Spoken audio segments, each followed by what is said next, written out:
in what is authentically reported in the Musnad of Imam Ahmad and the Sunan of Ibn Majah, on the authority of the companion Abu Hurairah radiyallahu an, that the Prophet said, sallallahu alayhi wa sallam, قبل الساعة سنون خداعة يصدق فيها الكاذب ويكذب فيها الصادق ويؤتمن فيها الخائن ويخون فيها الأمين وينطق فيها الرويبضة قالوا وما الرويبضة قال الرجل التافه الذي في أمر العامة. He said sallallahu alayhi wa sallam that before Yawm al-Qiyamah, from the signs of that day is that there are going to be years of deception in which the truthful one will be called a liar, and the liar will be considered to be truthful, and the one that is trustworthy will be considered to be a deceptive cheater, and the cheater will be considered to be trustworthy. And the people that are the ruwaybidah who will speak, they said, O Messenger of Allah, who are the ruwaybidah? He said sallallahu alayhi wa sallam, it is the foolish one that speaks about the general affairs of the people.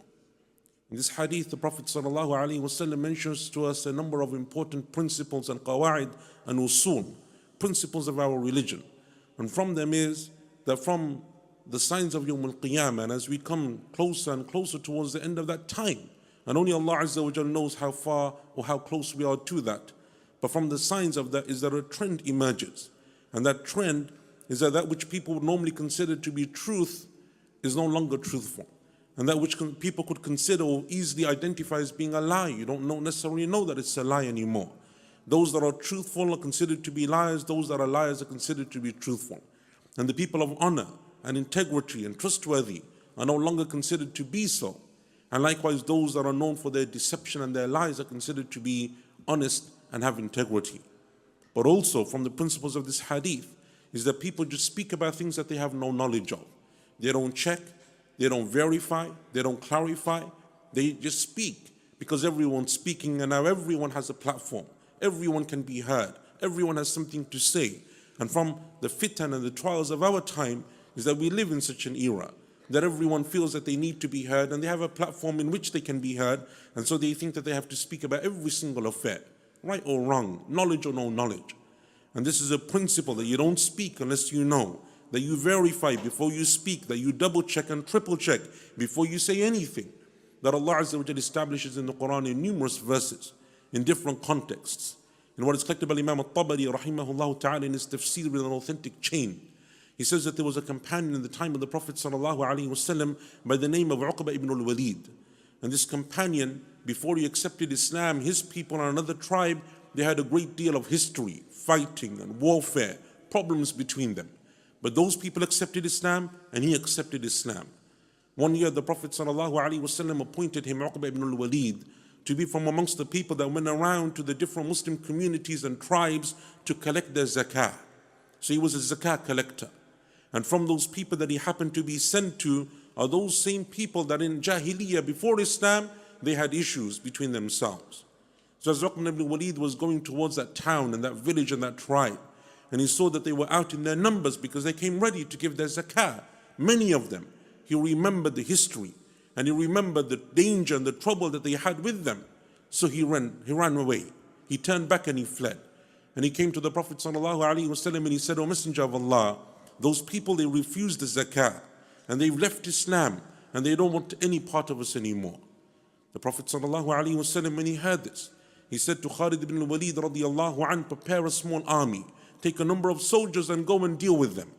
They've left Islam and refused to give the zakah. So Khalid ibn al-Walid radiyallahu anh went to them. And the people, when they saw him coming and approaching with soldiers, they were surprised. Why is Khalid coming with his soldiers? So they went and they met him. And he said, this is what we heard, and this is what reached us, and this is what we've come to rectify. They said, we didn't refuse the zakah. No one came to us. We haven't left Islam. Why would we leave Islam? So Khalid ibn Walid realized that there was more to this story. So he went back and he told the Prophet sallallahu alaihi wasallam, and Allah Azza wa Jalla revealed the verse in Surah Al-Hujurat. يا أيها الذين آمنوا إن جاءكم فاسق بنبأ فتبينوا أن تصيبوا قوما بجهالة فتصبحوا على ما فعلتم نادمين. O you who believe, if someone comes to you with a report, with some news, then verify and clarify, lest you do something out of ignorance and then you turn to regret and remorse. You base your decisions, you base the way that you think about people, you base the way that you deal with people and your interactions with them based on some report or some news or some rumor, you never even checked if it was true or if it was untrue. And Allah Azza wa Jalla in the other qira'ah of this verse, the other reading, instead of فَتَبَيَّنُوا, He says فَتَثَبَّتُوا. And some of the scholars said the difference between the two wordings is that in one Allah is saying double check, verify, clarify, and in the other, once you've checked and stopped and think about what you learned. Don't be rash. Don't just make a quick judgment. Don't just speak. Think about it. Does it make sense? Doesn't it make sense? Is that true? Is it possible there's a lie? Those are the times that we live in. And one of the sad things that we see in our communities is that everyone wants to speak. Everyone says things. Everyone types. Everyone sends. Everyone spreads.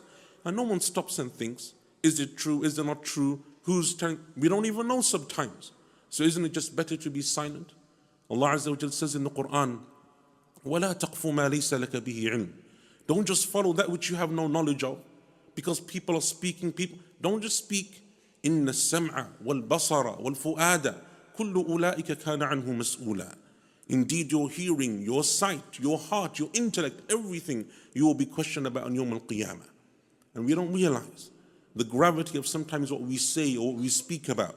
That refers to us in a smaller issues. Our friends, our families, our community, sometimes we say stuff and we don't check and we don't verify. And it also is, as the Prophet told us, sallallahu alaihi wasallam, in the hadith that I mentioned in the beginning, something that refers to the whole ummah. Like what's happening now in the Middle East. Most of us don't even know the reality. We can't even tell who's the liar and who's truthful. We don't even know the correct version. But everyone has an opinion. And everyone will speak and will criticize and sometimes curse Muslims against Muslims. And we don't even know. We don't even realize. Allah Azza wa Jalla tells us in the Qur'an that the prophets of Allah, if something came to them of news, they would verify and check. It's a principle of our religion. In fact, it's just a principle of common sense. You check and verify before you speak. Allah Azza wa Jalla mentions in the story of Sulaiman alayhi salam. Sulaiman was given the vast army, not only of humans, but of jinn and of animals and birds. That when the hudhud, the bird, came to him and it said, after its absence, why were you absent? It said, because I found a kingdom and a queen that worshipped the sun besides Allah Azza wa Jal. That's a bird that bore a report, a news that Sulaiman had never heard of before, never come across. And now he's going to mobilize his whole army, all of his kingdom towards those people. But before he does so, he says, I will send her a letter. Take it to her and deliver it to her.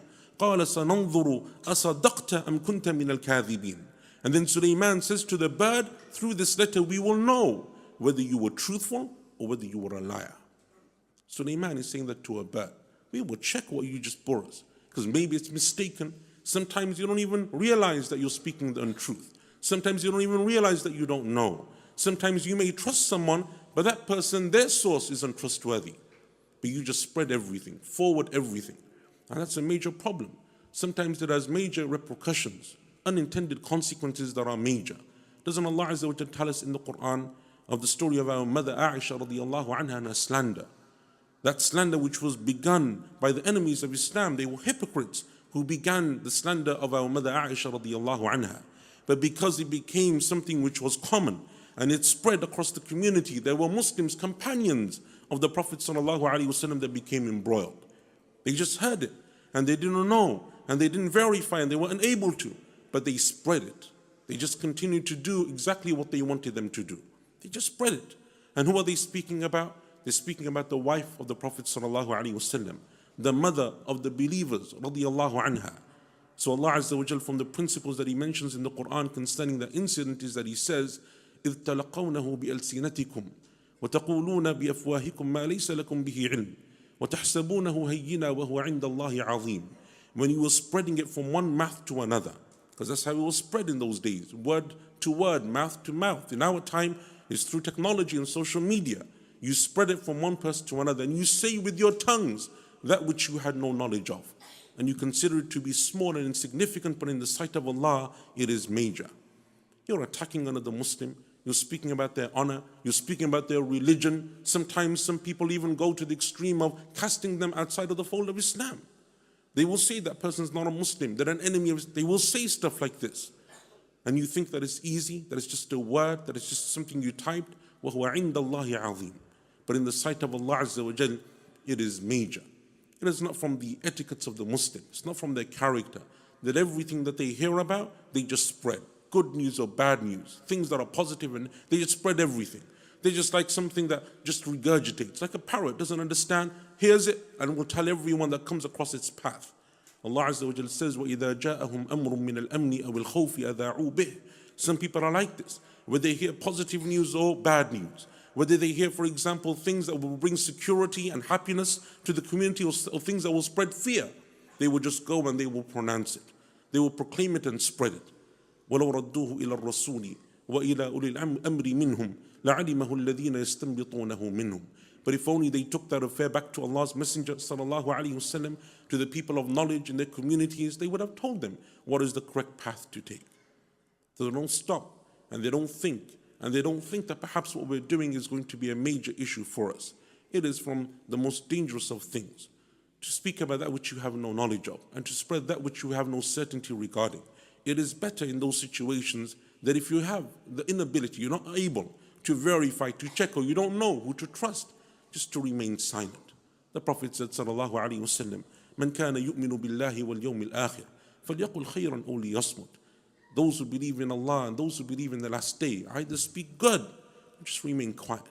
Remain silent. I don't know. Allah knows best. Let Allah deal with the affairs of the people. And you and I, our role is to make dua.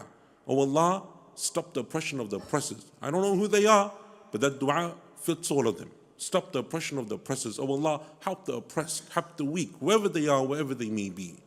And so you make dua for everyone. But to pinpoint and to speak about that which you have no knowledge is something which is major. We ask Allah subhanahu wa ta'ala that He allows us to recognize the truth for what it is, and give us the ability to follow it, and to recognize evil and falsehood for what it is, and to stay away from it. بارك الله لي ولكم في القرآن والسنة ونفعني وإياكم بما فيهما من الآيات والحكمة أقول قولي هذا واستغفر الله لي ولكم ولجميع المسلمين من كل ذنب فاستغفروه إنه هو الغفور الرحيم. بسم الله والحمد لله والصلاة والسلام على رسول الله وعلى آله وصحبه ومن والاه وسلم تسليما كثيرا أما بعد.